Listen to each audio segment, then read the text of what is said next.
6 heures du matin, perquisition à mon domicile. Delphine est mise en examen pour association de malfaiteurs toute seule. Bon, elle pensait que ça allait être une formalité, hein, qu'elle allait pouvoir se justifier, que ça allait être terminé, quoi, cette histoire. Et en fait, non. On aurait dû la croire. Et donc là, en fait, on l'a jetée en pâture, on l'a sacrifiée. Et je veux savoir pourquoi ils se sont acharnés, comme ça. Et pourquoi ils continuent de le faire. J'ai de la peine pour mon fils. Le plus difficile, c'est ça. Je m'appelle Jérôme. Ma famille et moi avons vécu l'injustice de l'intérieur. Delphine est lieutenant pénitentiaire. Il travaille à la maison d'arrêt de Douai. Pour revenir aux faits, octobre 2018, un détenu l'interpelle et lui dit qu'il a quelque chose à lui remettre. Elle a mis le produit en sécurité, c'est-à-dire enfermé dans un local. Et une fois le bâtiment sécurisé, elle a appelé sa hiérarchie qui lui ont dit ramenez-le dans le bureau et on verra ce que c'est. Ils lui ont d'abord rionné en lui disant que c'était soit des protéines ou de la drogue éventuellement. Et après expertise, il s'est avéré que c'était de l'explosif. Au mois de février 2019, 6 heures du matin, perquisition à mon domicile, qui n'a rien donné. Et ils l'ont emmené à la PJ de Lille pour 96 heures de garde à vue.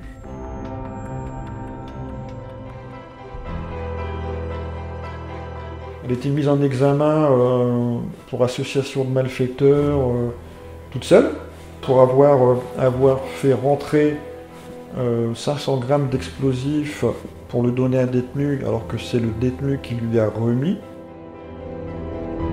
Elle n'était pas étonnée, elle savait que ça allait arriver, parce que les bruits de couloir étaient suffisamment pesants, elle voyait les choses arriver.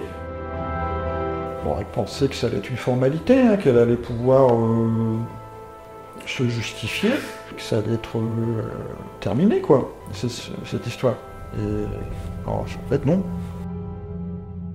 Le détenu qui a remis l'explosif, lui aussi a été auditionné. Il dédouane complètement Delphine, en disant qu'elle n'a rien à voir dans l'histoire, qu'il ne peut pas parler, pour sa protection, je sais pas. Mais en tout cas, il dit bien que Delphine n'a rien à voir dedans. Et là, on apprend que le détenu, lui, qui a remis l'explosif, a demandé une remise de peine qui a été accordée en appel pour avoir remis l'explosif à Delphine. On n'était même pas au courant. Là, on se pose des questions, on se dit, mais comment ça se fait que le détenu, lui, reçoit en gros une médaille pour avoir remis l'explosif et Delphine est mise en examen pour avoir pris les explosifs. Le juge d'instruction, dans son contrôle judiciaire, lui avait interdit d'aller sur la maison d'arrêt de Douai et d'exercer le métier de lieutenant pénitentiaire en milieu carcéral. L'administration a préféré la suspendre.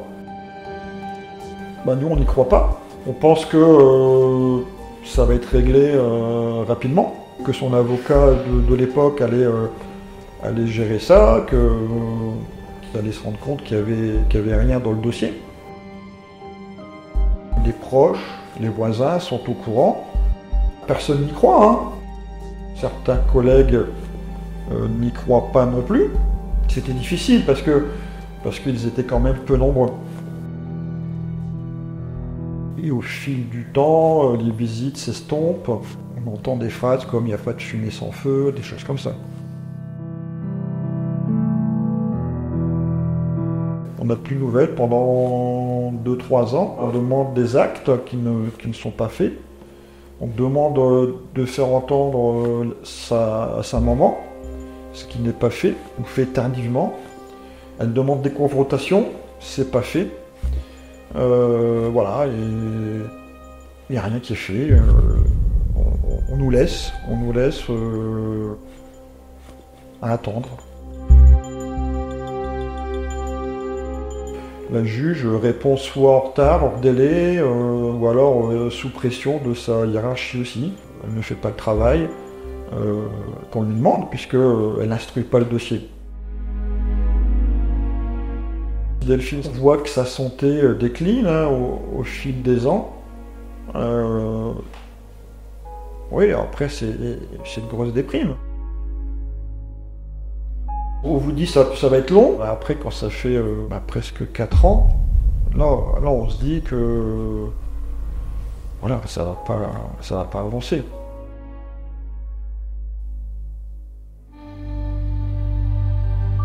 Le 31 juillet 2023, Delphine me fait un séjour. Il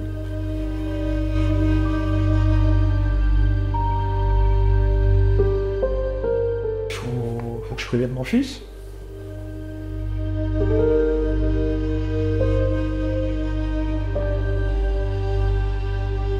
C'est plusieurs courriers, oui. Il faut gérer hein, toutes les démarches.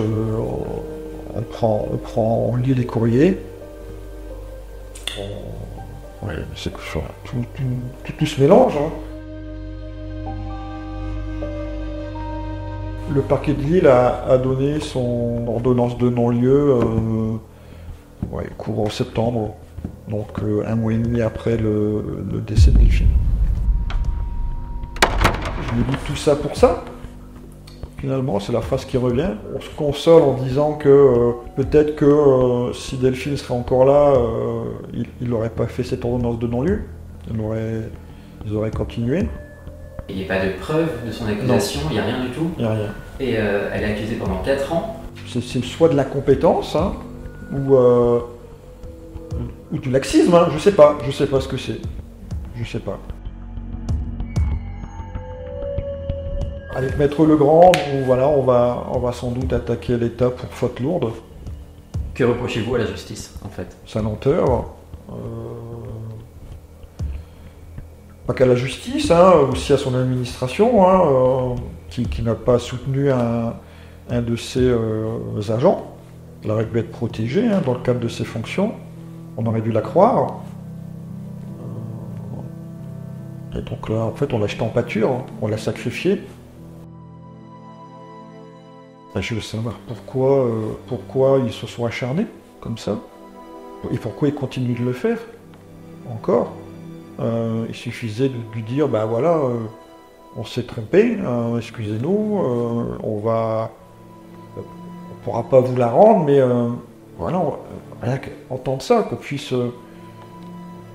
faire le deuil, ou je sais pas, mais voilà, qu'on puisse entendre ça déjà, oui.